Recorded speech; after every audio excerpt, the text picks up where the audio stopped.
ಅದು 2016. ಕರ್ನಾಟಕ ಹೈಕೋರ್ಟ್ನಲ್ಲಿ state bank of India ಒಬ್ಬ ಕಸ್ಟಮರ್ ಮೇಲೆ ಕೇಸ್ ಹಾಕಿದೆ. ಅದೇನೆಂದರೆ, ವಿಜಯ ಮಲ್ಯ ಎಂಬಾತ SBIಯಿಂದ 6,000 ಕೋಟಿ ಸಾಲವನ್ನು ತಗೊಂಡಿದ್ದಾನೆ. ಈಗ ಅದು ಬಡ್ಡಿ ಸೇರಿ 9,000 ಕೋಟಿ ಆಗಿದೆ. ಇಲ್ಲಿಯವರೆಗೂ ನಮಗೆ 1 ರೂಪಾಯಿ ಸಹ ಅವರ ಕಡೆಯಿಂದ ರಿಟರ್ನ್ ಬಂದಿಲ್ಲ. ಸೊ ಅವರನ್ನು ಅರೆಸ್ಟ್ ಮಾಡಿ ನಮಗೆ ಬರುವ ಹಣವನ್ನು ನಮಗೆ ಕೊಡಿಸಿ ಎಂದು SBI ಕರ್ನಾಟಕ ಹೈಕೋರ್ಟ್ನಲ್ಲಿ ಕೇಸ್ ಹಾಕಿದೆ. ಆಗ ಹೈಕೋರ್ಟ್ ವಿಜಯ ಮಲ್ಯನ ಅರೆಸ್ಟ್ ಮಾಡುವುದಕ್ಕೆ ಪರ್ಮಿಷನ್ ಕೊಟ್ಟಿದೆ.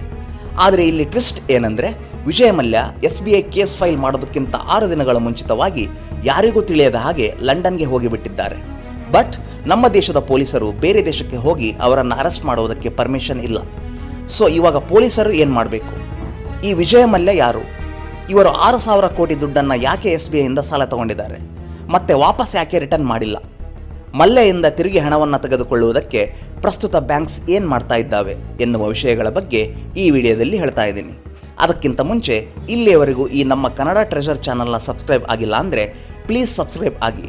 ಹಾಗೆ ನಮ್ಮ ಚಾನಲಲ್ಲಿ ಬರುವ ಲೇಟೆಸ್ಟ್ ವಿಡಿಯೋಸ್ ನೋಟಿಫಿಕೇಷನ್ಗೋಸ್ಕರ ಸಬ್ಸ್ಕ್ರೈಬ್ ಪಕ್ಕದಲ್ಲೇ ಇರುವ ಬೆಲ್ ಐಕನ್ನ ಕ್ಲಿಕ್ ಮಾಡಿ. Let's rule the India.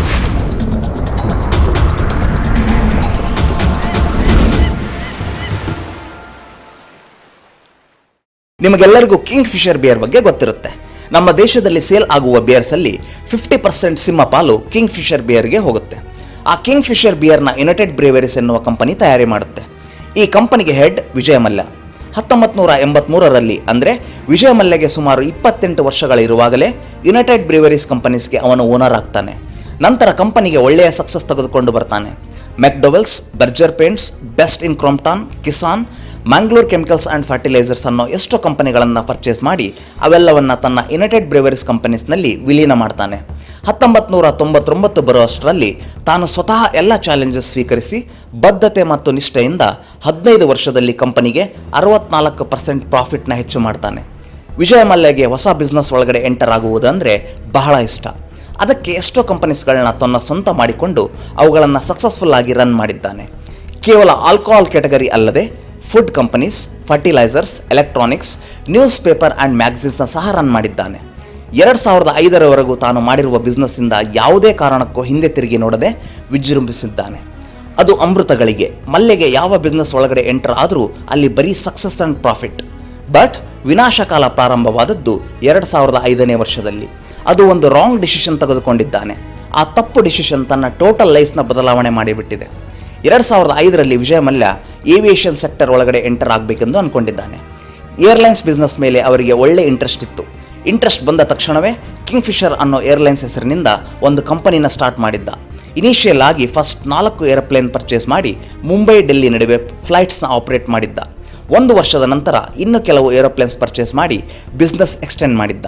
International ಫ್ಲೈಟ್ನ ಸಹ ಆಪರೇಟ್ ಮಾಡಲು ಸ್ಟಾರ್ಟ್ ಮಾಡಿದ್ದ. ಆವಾಗ ಕಿಂಗ್ ಫಿಶರ್ ಏರ್ಲೈನ್ಸ್ ಒಳ್ಳೆಯ ಹೆಸರು ಮಾಡಿತ್ತು. ಯಾಕಂದರೆ ಬೇರೆ ಯಾವ ಕಂಪನಿ ಪ್ರೊವೈಡ್ ಮಾಡಲಾರದಂತಹ ಕಂಫರ್ಟ್ಸ್ನ ಕಿಂಗ್ ಫಿಶರ್ ಪ್ರೊವೈಡ್ ಮಾಡ್ತಾ ಇತ್ತು. ಕಡಿಮೆ ಬೆಲೆಗೆ ಲಕ್ಸುರಿ ಸೀಟ್ಸ್ನ ಪ್ಯಾಸೆಂಜರ್ಗೆ ಪ್ರೊವೈಡ್ ಮಾಡಿತ್ತು. ಅಂಥ ಕಿಂಗ್ ಫಿಶರ್ ಏರ್ಲೈನ್ಸ್ನ ವಿಜಯ ಮಲ್ಯ ರನ್ ಮಾಡ್ತಿದ್ದ. ಇದೆಲ್ಲ ಒನ್ ಸೈಡ್ ಸ್ಟೋರಿ. ಈ ಸ್ಟೋರಿಗೆ ಇನ್ನೊಂದು ಸೈಡ್ ಸ್ಟೋರಿನೂ ಇದೆ. ಅದೇನೆಂದರೆ, ಕಿಂಗ್ ಫಿಶರ್ ಏರ್ಲೈನ್ಸ್ಗೆ ಒಳ್ಳೆಯ ಹೆಸರು ಇದ್ದರೂ ಕೂಡ ಪ್ರತಿಯೊಂದು ವರ್ಷ ಆ ಕಂಪನಿಗೆ ಲಾಸಸ್ ಬರ್ತಾನೇ ಇತ್ತು. 2006ರಲ್ಲಿ 341 ಕೋಟಿ, 2007ರಲ್ಲಿ 706 ಕೋಟಿ, 2008ರಲ್ಲಿ 213 ಕೋಟಿ ನಷ್ಟ ಆಯಿತು.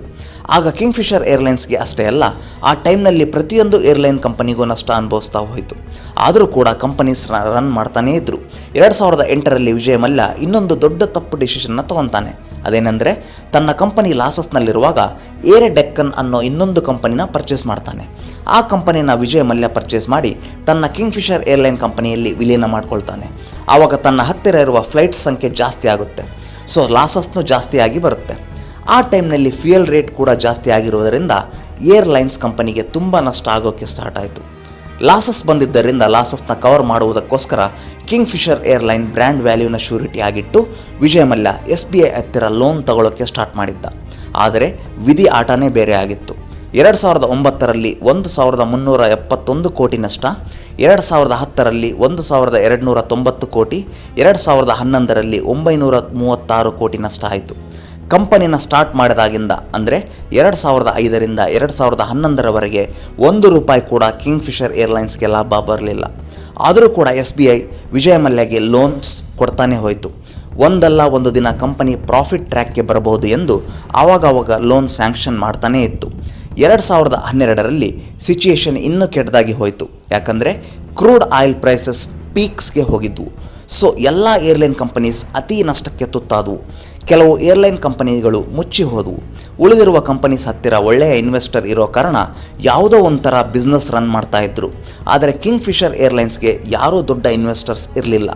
ಆಲ್ರೆಡಿ ಬ್ಯಾಂಕ್ಸ್ ಹತ್ತಿರ ಬಹಳ ಲೋನ್ಸ್ನ ತೊಗೊಂಡಿದ್ರು. ದುಡ್ಡು ಇಲ್ಲದಿರೋದ್ರಿಂದ ಎಂಪ್ಲಾಯೀಸ್ಗೆ ಸ್ಯಾಲ್ರಿನ ಪೇ ಮಾಡೋಕ್ಕೂ ಆಗಲಿಲ್ಲ. ಆದ್ದರಿಂದ ಕಂಪನಿಯ ಎಂಪ್ಲಾಯೀಸ್ ಎಲ್ಲರೂ ಸ್ಟ್ರೈಕ್ ಮಾಡಲು ಸ್ಟಾರ್ಟ್ ಮಾಡಿದರು. ಆವಾಗ ವಿಜಯ್ ಮಲ್ಯ ಎಂಪ್ಲಾಯೀಸ್ನ ಕನ್ವಿನ್ಸ್ ಮಾಡಿ ಅವರಿಂದ ಮತ್ತೆ ವರ್ಕ್ ಸ್ಟಾರ್ಟ್ ಮಾಡೋಕ್ಕೆ ಹೇಳಿದರು. ತಾನು ಓನರ್ ಆಗಿರುವ ಯುನೈಟೆಡ್ ಬ್ರೇವರೀಸ್ ಕಂಪನೀಸ್ನಲ್ಲಿ ಕೆಲವು ಶೇರ್ಸ್ನ ಸೇಲ್ ಮಾಡಿ ಬಂದಿರುವ ಹಣವನ್ನು ಕಿಂಗ್ ಫಿಶರ್ ಏರ್ಲೈನ್ಸ್ನಲ್ಲಿ ಜಮಾ ಮಾಡಿದರು. ಆದರೂ ಕೂಡ ಆ ಹಣ ಸಾಕಾಗಲಿಲ್ಲ. ಯಾರಾದರೂ ಫಾರಿನ್ ಇನ್ವೆಸ್ಟರ್ ಸಿಗ್ತಾರೇನೋ ಎಂದು ಟ್ರೈ ಮಾಡಿದರು. ಆದರೆ ಕಿಂಗ್ ಫಿಶರ್ ಏರ್ಲೈನ್ಸ್ನಲ್ಲಿ ಇನ್ವೆಸ್ಟ್ ಮಾಡುವುದಕ್ಕೆ ಯಾರೂ ಮುಂದಕ್ಕೆ ಬರಲಿಲ್ಲ. ನಾವು ಇನ್ನೂ ಸಾಲ ಕೊಡುವುದಕ್ಕೆ ಆಗಲ್ಲ ಎಂದು ಬ್ಯಾಂಕ್ಸ್ ಕೂಡ ಕೈ ಎತ್ತಿಬಿಟ್ಟವು. ಆವಾಗ ಫ್ಯೂಯಲ್ ಮೇಲೆ ಚಾರ್ಜಸ್ನ ಕಡಿಮೆ ಮಾಡಬೇಕೆಂದು ಗೌರ್ಮೆಂಟ್ಗೆ ಒಂದು ಲೆಟರ್ನ ಬರೀತಾರೆ. ಆದರೆ ಗೌರ್ಮೆಂಟ್ ತಲೆ ಕೆಡಿಸಿಕೊಂಡಿಲ್ಲ. ಲಾಸಸ್ಸಲ್ಲಿ ಇರುವ ತನ್ನ ಕಂಪನಿಗೆ ಫೈನಾನ್ಷಿಯಲ್ ಸಪೋರ್ಟ್ ಮಾಡಿ ರಕ್ಷಿಸಿ ಎಂದು ಸಹಾಯವನ್ನು ಕೇಳಿದ್ದ. ಅದಕ್ಕೂ ಕೂಡ ಸರ್ಕಾರ ಒಪ್ಪಿಕೊಂಡಿಲ್ಲ. ಒಂದು ಸೈಡ್ ಎಂಪ್ಲಾಯೀಸ್ಗೆ ಸ್ಯಾಲ್ರಿನ ಪೇ ಮಾಡಿಲ್ಲ, ಇನ್ನೊಂದು ಕಡೆ ಏರ್ಪೋರ್ಟ್ಸ್ಗೆ ರೆಂಟ್ಸ್ ಪೇ ಮಾಡಲಾರದೆ ಇರುವುದರಿಂದ ಕಂಪನಿಗೆ ಸಂಬಂಧಿಸಿದ ಏವಿಯೇಷನ್ ಲೈಸೆನ್ಸ್ನ ಸರ್ಕಾರ ಕ್ಯಾನ್ಸಲ್ ಮಾಡಿಬಿಡ್ತು. ಆದ್ದರಿಂದ ಫ್ಲೈಟ್ ಆಪರೇಷನ್ ಕೂಡ ನಿಂತು ಹೋಯಿತು. ನಂತರ ಕಿಂಗ್ ಫಿಶರ್ ಏರ್ಲೈನ್ಸ್ನ ಮುಂದುವರಿಸಲು ವಿಜಯ ಮಲ್ಯಗೆ ಇರುವ ಎಲ್ಲ ಡೋರ್ಸ್ ಕ್ಲೋಸ್ ಆಗಿಬಿಡ್ತು. 2014 ಕಿಂಗ್ ಫಿಶರ್ ಏರ್ಲೈನ್ಸ್ ಕಂಪನಿ ಮುಚ್ಚಿ ಹೋಯಿತು. ಆ ಟೈಮ್ನಲ್ಲಿ ಕಿಂಗ್ ಫಿಶರ್ ಕಂಪನಿ ಜೊತೆ ಇನ್ನೂ ಕೆಲವು ಇಂಡಿಯನ್ ಏರ್ಲೈನ್ಸ್ ಕಂಪನಿಗಳು ಸಹ ಮುಚ್ಚಿ ಹೋದವು. ಒಂದು ಕಡೆ ಬ್ಯಾಂಕಲ್ಲಿ ಬಡ್ಡಿಯಿಂದ ಹಿಡಿದು 9,000 ಕೋಟಿ ಸಾಲ ಇದೆ. ಇನ್ನೊಂದು ಕಡೆ 300 ಕೋಟಿ ಬೆಲೆ ಬಾಳುವ ಸ್ಯಾಲರೀಸ್ ಎಂಪ್ಲಾಯೀಸ್ಗೆ ಪೇ ಮಾಡಿಲ್ಲ. 2010ರಲ್ಲಿ ಫೋರ್ಬ್ಸ್ ಲಿಸ್ಟ್ನಲ್ಲಿ ಬಿಲಿಯನಿಯರ್ ಆಗಿದ್ದ ವಿಜಯ ಮಲ್ಯ 2014ಕ್ಕೆ ಮಿಲಿಯನಿಯರ್ ರೇಂಜ್ಗೆ ಕುಸಿದು ಬಿಡ್ತಾರೆ. ಈ ಏರ್ಲೈನ್ಸ್ ಬಿಸ್ನೆಸ್ಗೆ ನಷ್ಟ ಬಂದಿರುವುದರಿಂದ SBI 2014ರಿಂದ 2016ರವರೆಗೆ ವೇಟ್ ಮಾಡಿದೆ. ವಿಜಯ ಮಲ್ಯ ತೆಗೆದುಕೊಂಡಿರುವ ಸಾಲ ವಾಪಸ್ ಕೊಡ್ತಾರೆಂದು ಬ್ಯಾಂಕ್ ನಿರೀಕ್ಷೆ ಮಾಡಿದ್ವು. ಆದರೆ ಕೊಡಲು ಸಾಧ್ಯವಾಗಲಿಲ್ಲ. ನಂತರ ಬ್ಯಾಂಕ್ಸ್ ಲೀಗಲ್ ಆಗಿ ಪ್ರೊಸೀಡ್ ಆಗಬೇಕೆಂದು ಥಿಂಕ್ ಮಾಡಿದ್ವು. ತೆಗೆದುಕೊಂಡಿರುವ 6,000 ಕೋಟಿ ಸಾಲ 2016ಕ್ಕೆ ಬಡ್ಡಿಯಿಂದ 9,000 ಕೋಟಿ ಆಯಿತು. ಅದಕ್ಕೆ 2016ರಲ್ಲಿ ವಿಜಯ ಮಲ್ಯ ಮೇಲೆ SBI ಕೇಸ್ ಹಾಕಿದೆ. ಆದರೆ ಅದಕ್ಕೆ 6 ದಿನಗಳ ಮುಂಚಿತವಾಗಿ ವಿಜಯ ಮಲ್ಯ ಲಂಡನ್ಗೆ ಹೋಗಿಬಿಟ್ಟಿದ್ದ. ಆವಾಗಲಿಂದ ನಮ್ಮ ಸರ್ಕಾರ ವಿಜಯ ಮಲ್ಯನ ಹೇಗಾದರೂ ಭಾರತಕ್ಕೆ ಕರೆತರಬೇಕೆಂದು ಹಣ ವಸೂಲಿ ಮಾಡಬೇಕೆಂದು ಟ್ರೈ ಮಾಡ್ತಾ ಇದೆ. ವಿಜಯ ಮಲ್ಯ ಭಾರತಕ್ಕೆ ಬರಲಾರದ ಹಾಗೆ ತನ್ನ ಮೇಲೆ ಇರುವ ಕೇಸಸ್ನ ಲಂಡನ್ನಲ್ಲೇ ಇದ್ದು ಸಾಲ್ವ್ ಮಾಡಿಕೊಳ್ಳಬೇಕೆಂದು ಟ್ರೈ ಮಾಡ್ತಾ ಇದ್ದಾರೆ. ಆದರೆ ಇಲ್ಲಿಂದ ವಿಜಯ ಮಲ್ಯ ಮತ್ತು ನಮ್ಮ ಭಾರತ ಸರ್ಕಾರದ ನಡುವೆ ಕೆಲವು ಇನ್ಸಿಡೆಂಟ್ ನಡೀತಾ ಇದ್ದಾವೆ ಮತ್ತು ನಡೆದಿದ್ದಾವೆ. ಅವು ಏನು ಅಂತ ಇವಾಗ ತಿಳಿದುಕೊಳ್ಳೋಣ. SBI ವಿಜಯ ಮಲ್ಯ ಮೇಲೆ ಕೇಸ್ನ ಫೈಲ್ ಮಾಡಿದ ತಕ್ಷಣವೇ ವಿಜಯ ಮಲ್ಯ ಮಾಡಿದ ಫಸ್ಟ್ ಅನೌನ್ಸ್ಮೆಂಟ್ ಏನಂದರೆ, ನಾನು ಕಳೆದ 30 ವರ್ಷಗಳಿಂದ ಆಲ್ಕೋಹಾಲ್ ಬಿವರೇಜಸ್ ಕಂಪ್ನೀಸ್ನ ನಡೆಸ್ತಾ ಇದ್ದೀನಿ. ಈ 30 ವರ್ಷಗಳಲ್ಲಿ ನನ್ನ ಕಂಪನಿ 1,000 ಕೋಟಿಗಟ್ಟಲೆ ಟ್ಯಾಕ್ಸಸ್ನ ಗೌರ್ಮೆಂಟ್ಗೆ ಕಟ್ಟಿದೆ. ನನ್ನ ಏರ್ಲೈನ್ಸ್ ಕಂಪನಿ ಕೂಡ ಕೋಟ್ಯಾಂತರ ರೂಪಾಯಿಗಳನ್ನು ಟ್ಯಾಕ್ಸಸ್ ಆಗಿ ಪೇ ಮಾಡಿದೆ. ಇವತ್ತು ನನ್ನ ಏರ್ಲೈನ್ಸ್ ಬಿಸ್ನೆಸ್ ಫೇಲ್ ಆಗಿದೆ. ಆದರೂ ಕೂಡ ಸರ್ಕಾರ ನನ್ನ ಕಷ್ಟ ಕಾಲದಲ್ಲಿ ಕೈ ಹಿಡಿದಿಲ್ಲ. ಇವಾಗ ನಾನು ಹಣವನ್ನು ಕಟ್ಟಲಾರದೆ ಓಡಿ ಹೋಗಿದ್ದೀನಿ ಎಂದು ನನ್ನ ಮೇಲೆ ಕೆಟ್ಟ ಪ್ರಚಾರ ಮಾಡ್ತಾ ಇದೆ. ಮೀಡಿಯಾ ಕೂಡ ಅದೇ ಥರ ಹೇಳ್ತಾ ಇದೆ. ಈ ದೇಶದಲ್ಲಿ ಎಷ್ಟೋ ಬಿಸ್ನೆಸ್ಗಳು ಫೇಲ್ ಆಗಿದ್ವು, ಆದರೆ ಅವುಗಳಿಂದ ಎಷ್ಟೋ ಕೋಟಿಗಟ್ಟಲೆ ಗೌರ್ಮೆಂಟ್ನ ಸೆಟ್ಲ್ ಮಾಡಿಕೊಂಡಿದೆ. ಭೂಷಣ್ ಸ್ಟೀಲ್ಸ್ 25,000 ಕೋಟಿ ರೂಪಾಯಿಗಳನ್ನು ಬ್ಯಾಂಕ್ನಲ್ಲಿ ಸಾಲ ಪಡೆದಿದ್ದರೆ 15,000 ಕೋಟಿ ರೂಪಾಯಿಗಳಿಂದ ಸೆಟ್ಲ್ ಮಾಡಿಕೊಂಡ್ರು. ರುಚಿ ಸೋಯಾ ಕಂಪನಿ 9,500 ಕೋಟಿ ರೂಪಾಯಿನ ಬ್ಯಾಂಕ್ನಲ್ಲಿ ಸಾಲ ಪಡೆದಿದ್ದರೆ 4,500 ಕೋಟಿಯನ್ನು ಕೊಟ್ಟು ಸೆಟ್ಲ್ ಮಾಡಿಕೊಂಡು ಅವರೆಲ್ಲರನ್ನ ಬಿಟ್ಟು ನನ್ನೊಬ್ಬನನ್ನೇ ಯಾಕೆ ಟಾರ್ಗೆಟ್ ಮಾಡ್ತಾ ಇದ್ದೀರಾ? ಆದರೂ ಪರವಾಗಿಲ್ಲ, ನಾನು ತೆಗೆದುಕೊಂಡಿರುವ 6,000 ಕೋಟಿ ಪ್ರಿನ್ಸಿಪಲ್ ಅಮೌಂಟ್ನ ಕೊಟ್ಬಿಡ್ತೀನಿ. ಅದು ಕೂಡ 1 ಟೈಮ್ ಸೆಟ್ಲ್ಮೆಂಟ್ ಮಾಡಿಕೊಳ್ಳೋಣ. ಬಡ್ಡಿ ಮಾತ್ರ ನನಗೆ ಕಟ್ಟುವುದಕ್ಕೆ ಆಗಲ್ಲ. ಹಾಗೆ ಎಂಪ್ಲಾಯೀಸ್ಗೆ ಕೊಡಬೇಕಾಗಿರುವ 300 ಕೋಟಿ ರೂಪಾಯಿಗಳನ್ನು ಕೂಡ ಕೊಟ್ಬಿಡ್ತೀನಿ. ನನ್ನ ಮೇಲೆ ಇರುವ ಕೇಸಸ್ನ ವಿಡ್ರಾ ಮಾಡಿಕೊಳ್ಳಿ. ನಾನು ಭಾರತಕ್ಕೆ ಬಂದರೆ ಇಂಡಿಯನ್ ಕೋರ್ಟ್ಸ್ನಲ್ಲಿ ನನಗೆ ನ್ಯಾಯ ಸಿಗುತ್ತೆಂದು ನಂಬಿಕೆ ಇಲ್ಲ. ಕೇಸಸ್ನ ವರ್ಷಾನುಗಟ್ಟಲೆ ಎಳಿತಾರೆ.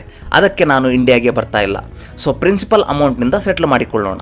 ನಾನೇನು ಹಣವನ್ನು ಕಳ್ಳತನ ಮಾಡಿಲ್ಲ, ಒಂದು ಬಿಸ್ನೆಸ್ ಮ್ಯಾನ್ ಆಗಿ ಫೇಲ್ ಆಗಿದ್ದೇನೆ ಅಷ್ಟೇ.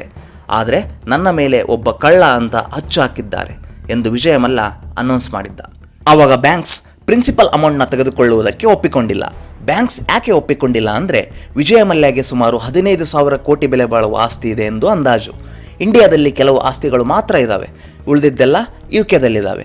ಆ ಆಸ್ತಿಯಿಂದ ತಮಗೆ ಬರಬೇಕು ಎನ್ನುವ ಹಣವನ್ನು ಬ್ಯಾಂಕ್ಸ್ ವಾಪಸ್ ತಗೋಬೇಕೆಂದು ಅಂದ್ಕೊಂಡಿದ್ದಾವೆ. 2016ರಿಂದ ಇವಾಗ 2020ರವರೆಗೆ ಬ್ಯಾಂಕ್ಸ್ಗೆ ತಿರುಗಿ ಅವರ ಅಮೌಂಟ್ ಮಾತ್ರ ಬಂದಿಲ್ಲ. ವಿಜಯ ಮಲ್ಯ ಕೂಡ ಇಂಡಿಯಾಗೆ ಬಂದಿಲ್ಲ. ಇವಾಗ ಕೂಡ ವಿಜಯ್ ಮಲ್ಯ ಪ್ರಿನ್ಸಿಪಲ್ ಅಮೌಂಟ್ನ ಕೊಡ್ತೀನಿ ಅಂತ ಹೇಳ್ತಿದ್ದಾರೆ. ಆದರೆ ಬ್ಯಾಂಕ್ಸ್ ಮಾತ್ರ ಒಪ್ಪಿಕೊಳ್ತಾ ಇಲ್ಲ. ಹೇಗಾದರೂ ಮಾಡಿ ಅಸಲು ಮತ್ತು ಬಡ್ಡಿ ಎರಡನ್ನ ತೆಗೆದುಕೊಳ್ಳಬೇಕು ಅಂದ್ಕೊಂಡಿದ್ದಾರೆ. ಇವಾಗ ವಿಜಯ್ ಮಲ್ಯ ಮಾಡಿರುವ ಕೆಲವು ಟ್ವೀಟ್ಸ್ನ ತೋರಿಸ್ತೀನಿ ನೋಡಿ. ವೆಸ್ಟರ್ನ್ ಕಂಟ್ರೀಸ್ನಲ್ಲಿ ಆದರೆ ಯಾವುದಾದ್ರೂ ಒಂದು ದೊಡ್ಡ ಕಂಪನಿ ಕಷ್ಟ ಕಾಲದಲ್ಲಿದ್ದರೆ ತಮ್ಮ ಸರ್ಕಾರ ಸಪೋರ್ಟ್ ಮಾಡ್ತವೆ. 2008 ಆರ್ಥಿಕ ಸಂಕಷ್ಟ ಬಂದಾಗ ಎಷ್ಟೋ ಕಂಪನೀಸ್ನ ತಮ್ಮ ಗೌರ್ಮೆಂಟ್ ಸೇವ್ ಮಾಡಿದೆ. ಇವಾಗ ಆ ಕಂಪನೀಸ್ ಎಲ್ಲವೂ ಒಳ್ಳೆ ಲಾಭಗಳಲ್ಲಿ ಇದ್ದಾವೆ. ಆದರೆ ನನ್ನ ಕೇಸ್ನಲ್ಲಿ ಮಾತ್ರ ಭಾರತ ಅದಕ್ಕೆ ಆಪೋಸಿಟ್ ಆಗಿ ವರ್ತನೆ ಮಾಡ್ತಾ ಇದೆ. ನಾನು ತಿರುಗಿ ಹಣವನ್ನು ಕೊಟ್ಟು ಬಿಡ್ತೀನಿ ಅಂದರೂ ಕೂಡ ನನ್ನ ಆಸ್ತಿಗೋಸ್ಕರ ಪೈಪೋಟಿ ಮಾಡ್ತಾ ಇದೆ ಎಂದು ಬರೆದುಕೊಂಡಿದ್ದರು. ಇನ್ನೊಂದು ಟ್ವೀಟ್ನಲ್ಲಿ ಕಿಂಗ್ ಫಿಶರ್ ಏರ್ಲೈನ್ಸ್ ಫೇಲ್ ಆದ ಸಮಯದಲ್ಲೇ ಇತರೆ ಇಂಡಿಯನ್ ಏರ್ಲೈನ್ಸ್ ಕಂಪನೀಸ್ ಕೂಡ ಫೇಲ್ ಆಗಿದ್ವು. ಇವಾಗ ಜೆಟ್ ಏರ್ವೇಸ್ ಕೂಡ ಫೇಲ್ ಆಗಿದೆ. ಇವೆಲ್ಲ ಜೆನ್ಯೂನ್ ಬಿಸ್ನೆಸ್ ಫೇಲ್ಯೂರ್ಸ್. ಬಟ್ ನನ್ನ ಒಬ್ಬನ ಮೇಲೆ ಮಾತ್ರ ಕಳ್ಳ ಎಂದು ಹಚ್ಚು ಹಾಕಲಾಗಿದೆ. ಅದೇ ನನಗೆ ಯಾವಾಗಲೂ ಆಶ್ಚರ್ಯವನ್ನು ಉಂಟು ಮಾಡುತ್ತೆ ಎಂದು ಬರೆದುಕೊಂಡಿದ್ದಾರೆ. ಮತ್ತೊಂದು ಟ್ವೀಟ್ನಲ್ಲಿ ಒಂದು ಸಮಯದಲ್ಲಿ ಕಿಂಗ್ ಫಿಶರ್ ಏರ್ಲೈನ್ಸ್ಗೆ ಕಾಂಪಿಟೇಟರ್ ಆದ ಜೆಟ್ ಏರ್ವೇಸ್ ಅದು ಕೂಡ ಫೇಲ್ ಆಗಿದೆ. ಅದಕ್ಕೆ ನನಗೆ ತುಂಬ ನೋವಾಗ್ತಿದೆ. ಪ್ರಸ್ತುತ ಏರ್ ಇಂಡಿಯಾ ಕೂಡ ತುಂಬ ಲಾಸಲ್ಲಿ ನಡೀತಾ ಇದೆ. ಆದರೆ ಅದಕ್ಕೆ 35,000 ಕೋಟಿ ಪಬ್ಲಿಕ್ ಮನಿನ ಕೊಟ್ಟು ಕಂಪನಿನ ಸೇವ್ ಮಾಡ್ತಿದ್ದೀರಾ. ಜಸ್ಟ್ ಪಬ್ಲಿಕ್ ಸೆಕ್ಟರ್ ಯೂನಿಟ್ ಆದರೆ ಅಷ್ಟು ಪಬ್ಲಿಕ್ ಮನಿನ ವೇಸ್ಟ್ ಮಾಡಿಬಿಟ್ರಾ? ನನ್ನ ಕಂಪನಿ ಮೇಲೆ ಡಿಸ್ಕ್ರಿಮಿನೇಷನ್ ಯಾಕೆ? ಈ ವಿಧವಾಗಿ ವಿಜಯ್ ಮಲ್ಯ ಟ್ವೀಟ್ ಮಾಡಿದ್ದಾರೆ. ಈ ಟ್ವೀಟ್ನಲ್ಲಿ ಮಲ್ಯ ಅವರು ಹೇಳಿದ್ದು ನಿಜಾನೇ. ಯಾಕಂದರೆ ಪಬ್ಲಿಕ್ ಮನಿನ 35,000 ಕೋಟಿ ತಮ್ಮ ಸ್ವಲಾಭಕ್ಕೆ ಯೂಸ್ ಮಾಡ್ತಿದ್ದಾರೆ. ಅಂದರೆ ಏನು ಹೇಳಬೇಕು ನೀವೇ ಹೇಳಿ. ಈಗ ವಿಷಯಕ್ಕೆ ಬಂದರೆ ಬ್ಯಾಂಕ್ಸ್ ಮಾತ್ರ ವಿಜಯ್ ಮಲ್ಯನ ಇಂಡಿಯಾಗೆ ಕರೆತಂದು ಅರೆಸ್ಟ್ ಮಾಡಿಸಬೇಕೆಂದು ಟ್ರೈ ಮಾಡ್ಕೊಳ್ತಿದ್ದಾವೆ. ಈಗಲೂ ಕೂಡ ವಿಜಯ್ ಮಲ್ಯ ಯುನೈಟೆಡ್ ಬ್ರೇವರೀಸ್ ಕಂಪನೀಸ್ಗೆ ಹೆಡ್ ಆಗೇ ಇದ್ದಾನೆ. ಕಂಪನಿಯಲ್ಲಿ ಯಾವ ಡಿಸಿಷನ್ ಆದರೂ ಮಲ್ಯನೇ ತಗೋಬೇಕು. ಆದರೆ ಕಂಪನಿಯಲ್ಲಿ ಅವರ ಶೇರ್ ಮಾತ್ರ 15%ಗೆ ಬಿದ್ದು ಬಿಟ್ಟಿದೆ. ಇನ್ನು 15% ಶೇರ್ನ ಮಾತ್ರ ಪ್ರಸ್ತುತ ಬ್ಯಾಂಕ್ನಲ್ಲಿದ್ದಾವೆ. ಒಂದು ಟೈಮ್ನಲ್ಲಿ ಕಂಪನೀಸ್ನಿಂದ ಮಾಡಿಕೊಂಡಿರುವ ಅಗ್ರಿಮೆಂಟ್ನಿಂದ ವಿಜಯ್ ಮಲ್ಯ ಕಂಪನಿಗೆ ಹೆಡ್ ಆಗೇ ಇದ್ದಾನೆ. ಕಿಂಗ್ ಫಿಶರ್ ಬಿಯರ್ ಇವತ್ತಿಗೂ ಸಕ್ಸಸ್ ಆಗಿ ನಡೀತಾನೇ ಇದೆ. ವಿಜಯ್ ಮಲ್ಯ ಹೇಳ್ತಿರೋದು ಒಂದೇ, ಇಂಡಿಯನ್ ಜುಡಿಷರಿ ಸಿಸ್ಟಮ್ ಮೇಲೆ ನಂಬಿಕೆ ಇಲ್ಲ.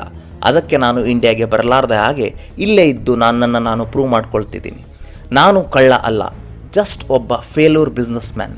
ಜನರನ್ನು ಮೋಸ ಮಾಡಿರುವ ಕಂಪನಿಗಳ ಥರ ನಾನು ಮಾಡಿಲ್ಲ.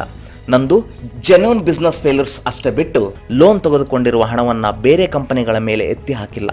ನಾನು ಯಾವಾಗಲೂ ವಾಪಸ್ ಹಣವನ್ನು ಕೊಡಲ್ಲ ಅಂತ ಹೇಳೇ ಇಲ್ಲ.